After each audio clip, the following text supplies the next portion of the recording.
Aujourd'hui, on se retrouve pour faire le point sur un sujet qui, en ce moment, déchaîne les passions. Il s'agit des shampoings solides, non pas des cosmétiques solides en général, mais plus particulièrement des shampoings solides qui, en ce moment, reviennent sur le devant de la scène par le biais d'une Pauline. Hello, je suis Aline, je suis enseignante et chercheuse en littérature médiévale le jour, mais la nuit, je me transforme en influenceuse beauté mode lifestyle. Et je me propose de vous faire partager mes découvertes beauté.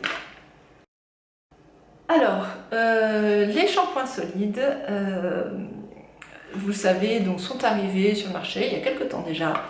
Au début, tout le monde trouvait ça très bizarre. C'était vraiment des Apax. Au début, il n'y avait guère que Lush qui en avait. C'était vraiment un truc bizarre qu'il y avait chez Lush. Il y avait quelques autres marques, mais très peu, en tout cas pas des grosses marques très connues. Et puis, comme ça a commencé à prendre, tout le monde s'y est mis. Et par exemple, ici, j'ai reçu, il y a récemment, dans un partenariat, ce shampoing solide, ultra doux, cheveux fragiles et cassant, trésor de miel, qui sort très bon, tout ça, très bien. Et moi, personnellement, ça fait très longtemps que je suis passée au shampoing solide. Et en fait, évidemment, ce qui se passe toujours dans ces cas-là, c'est que d'abord ça gêne une partie de l'industrie. Ensuite, parce que ça gêne certaines personnes qui ont du mal à passer à certains gestes dont le confort est de pouvoir continuer à faire comme avant, ce qu'on peut comprendre. Il y a des voix qui s'élèvent contre, et puis il est toujours de bon ton. Ça fait toujours plus malin, hein, ça fait toujours de dire oui, mais alors on vous dit que c'est super, mais etc. Bon, ce qui n'est pas complètement faux dans une certaine mesure. Évidemment, le shampoing solide n'est pas la panacée, c'est pas le truc absolument extraordinaire. De toute façon, si on regarde bien, il n'y a aucun produit qui soit absolument extraordinaire, mais ça limite bien des coûts et surtout, il faut être bien informé pour pouvoir bien le choisir afin qu'il soit le meilleur possible. Et c'est là qu'on entre en jeu. Alors déjà, première chose qui peut vous intéresser, c'est que vous avez plusieurs agents qui sont les agents lavants de votre shampoing solide. Ils sont de plusieurs ordres et ils sont plus ou moins irritants. Donc il y a il y a des shampoings solides qui sont en fait formulés sur une base de savon, ce ne sont pas des synthètes, ce sont des savons. Et ils présentent le même inconvénient que les savons, à savoir qu'ils ne sont pas adaptés au pH. Alors le pH du cuir chevelu n'est pas exactement le même que celui du reste de la peau, mais il n'empêche que c'est quand même relativement proche et de ce fait le savon n'est pas adapté, donc vous risquez en effet de dessécher, de déséquilibrer votre cuir chevelu, d'assécher vos cheveux, etc. Donc cela je vous les déconseille, sauf si vous y tenez vraiment, dans ces cas-là, fort bien, allez-y. Ensuite, il y a également donc, dans les synthètes, plusieurs agents qui peuvent servir donc, à laver, à mousser et à laver. Hein. Il y en a qui moussent plus ou moins. Par contre, c'est pas le fait de mousser qui fait que ça lave plus ou moins bien, hein, on est bien d'accord, mais bon, on sait qu'il y a des gens qui aiment la mousse, donc on va ajouter des choses qui font de la mousse. Dans ces agents, vous avez le sodium coco sulfate qui est très moussant. Qui présente cet avantage parce que voilà, les gens qui aiment la mousse, il y en a beaucoup, mais qui est plutôt agressif. Bon, il y a également du coup un autre produit que l'on utilise comme agent lavant qui lui est beaucoup plus doux. Alors le S, je vous ai parlé donc du SCS et on entend aussi beaucoup parler donc du coup d'une version beaucoup plus douce qui est le SCI, donc qui est celui que l'on a ici d'ailleurs, donc c'est le sodium cocoïl isothionate, je vais y arriver, et donc SCI, c'est plus simple, qui permet de laver très bien et de manière très douce. Problème, c'est que si vous allez sur n'importe quel site qui regarde les compositions des cosmétiques, vous allez voir que ce produit, le SCI, n'a pas la meilleure des notes possibles. Pourquoi? Non pas parce que ça n'est pas bon pour vous, non pas parce que c'est agressif pour vous directement, mais parce que pour le produire, donc ce SCI, ce sodium cocoïl iséthionate, il est produit par étoxylation et du coup sa production est très polluante. Voilà. Donc,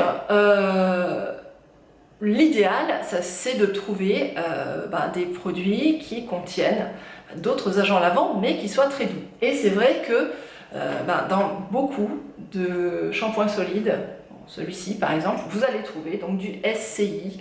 Il y en a dans un produit que j'aime beaucoup pour tout faire, que j'ai déjà présenté, qui est le savon sans savon Melo Ayurveda par exemple. Dans tout ça, il y a du SCI. Il y en a dans énormément de produits, suffisamment tôt. Alors, l'avantage, c'est que quand même, il y a des marques qui se sont intéressées à ce problème et qui vous proposent des tensioactifs qui sont doux et qui, en même temps, sont produits sans trop de pollution sur l'environnement. Alors, je dis bien trop parce qu'il n'existe aucun produit que vous puissiez sortir de manière industrielle sans polluer du tout. Ça n'existe pas. Du moment que vous faites quelque chose, que vous produisez quelque chose, vous faites obligatoirement des déchets. La seule chose, c'est dans quelle mesure est-ce qu'on arrive à les compenser, est-ce que c'est raisonnable, c'est toujours une question de ratio, on est d'accord. Donc ce que je peux vous suggérer, ce sont ceux de chez Aromazone qui contiennent du sodium lauryl glutamate, du sodium myristoyl glutamate et du disodium cocoïl glutamate et non pas iséthionate, d'accord. Et donc ceux-là sont des tensioactifs qui sont produits sans être trop polluants et ça c'est super. Bien.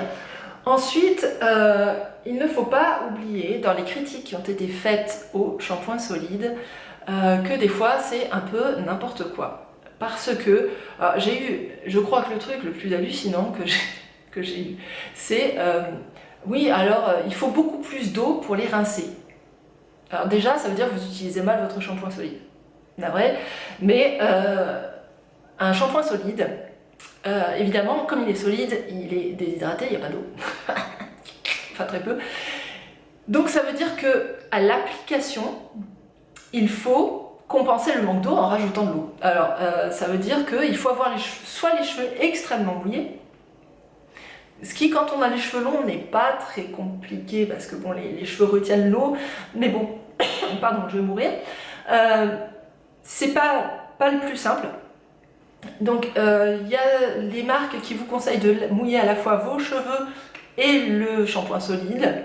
C'est pas mal. Moi, personnellement, je préfère quasiment en même temps, si vous voulez, donc verser l'eau, quasi en même temps frotter le shampoing solide sur ma tête, parce qu'en fait là vous êtes quand même carrément ruisselant d'eau, et alors le shampoing ne s'en va pas, vous n'êtes pas en train de rincer déjà, hein, c'est-à-dire que c'est vraiment l'eau qui est là en très très grande quantité qui vous permet en fait d'émulsionner votre shampoing, et du coup vous en avez, en fait vous retrouvez avec sur la tête quasiment la même chose que quand vous avez un shampoing liquide. Je dirais même plus, c'est que ça se rince même en fait plus facilement et plus vite si c'est bien utilisé, parce que parce que vous savez, les shampoings liquides ont très souvent des agents épaississants pour donner ce côté disons onctueux de la mousse, machin, etc. Et en fait, du coup, ça s'accroche plus aux cheveux et c'est plus dur à rincer. Alors que dans les shampoings solides, il n'y a pas ça. Donc, si vous l'appliquez correctement, ça marche. Alors par contre, si vous ne l'appliquez pas correctement et que du coup vous en mettez beaucoup et que ça n'est pas assez hydraté au moment de l'application, du coup vous avez quelque chose de solide dans les cheveux et au moment du rinçage, il va falloir réhydrater pour complètement émulsionner et ensuite rincer.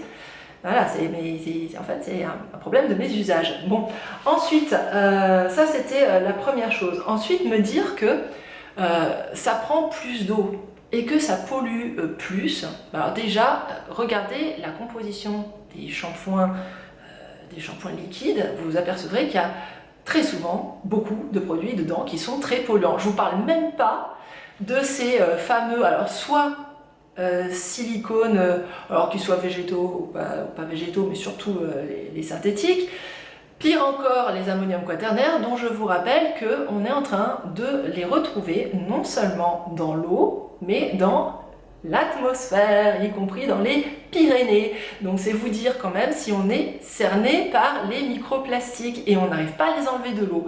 Donc déjà, ça me fait un peu mal quand on me sort ça.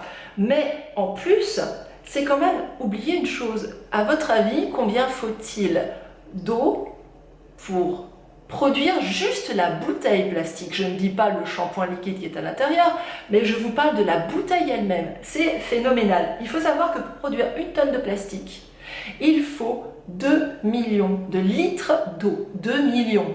Vous voyez?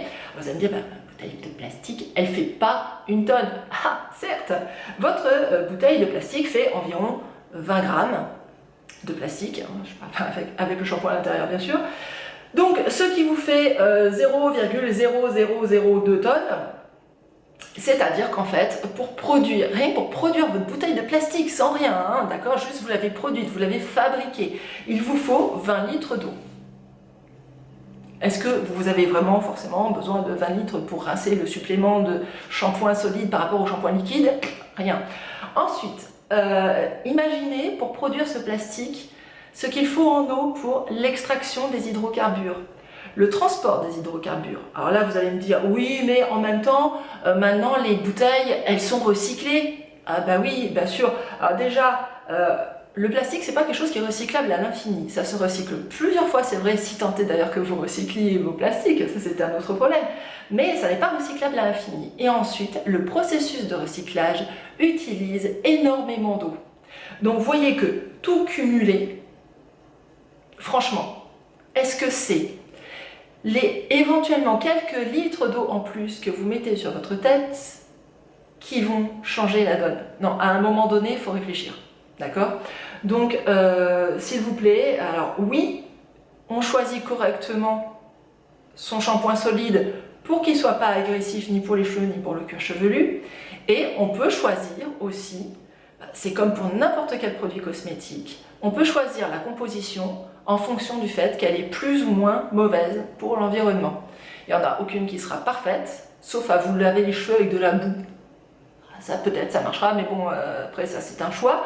Mais si vous vous lavez les cheveux avec un produit qui est un produit nettoyant, créé par l'homme et qui est synthétique, ben forcément vous allez produire des déchets et vous allez forcément polluer un peu. À vous de choisir le produit qui pollue le moins. Il est vrai que le SCI pollue beaucoup. Ne prenez pas des produits au SCI, vous avez des alternatives, choisissez. Vous regardez la composition. Je suis désolée pour le shampoing qui est là, il est très bien au sens où il sent très bon, il marche très bien pour les cheveux, il est très doux, tout ce qu'on veut, mais bon, voilà, il contient du SCI. Si, en votre âme et conscience, vous vous dites ceci, comme tant d'autres, hein, ils sont nombreux comme ça me gêne d'utiliser du SCI, vous prenez une alternative. En l'occurrence, je vous ai dit, il y en a deux et ils sont vraiment pas chers. Chez Aromazone, ça coûte 4,90 € le shampoing solide. Autant dire que, en plus, c'est économique, quoi. Et donc, vous économisez des flacons en plastique qu'on n'arrivera pas à recycler comme il faut. Voilà, c'est tout. Donc, on réfléchit un petit peu avant d'avancer des arguments contre le shampoing solide en disant ouais, il y a une secte du shampoing solide. Je suis pas sectaire en règle générale, mais à un moment donné, il faut faire on a des choix d'urgence à faire pour la planète. On ne peut plus continuer à utiliser du plastique comme on le fait. C'est pas possible. Ça, c'est une urgence. Voilà. Donc ça, il faut le résoudre le plus vite possible. Et je suis désolée, mais les cosmétiques solides, c'est une des rares choses qui nous permettent d'avoir un impact facilement sur notre environnement sans se priver. Donc, à vous de jouer.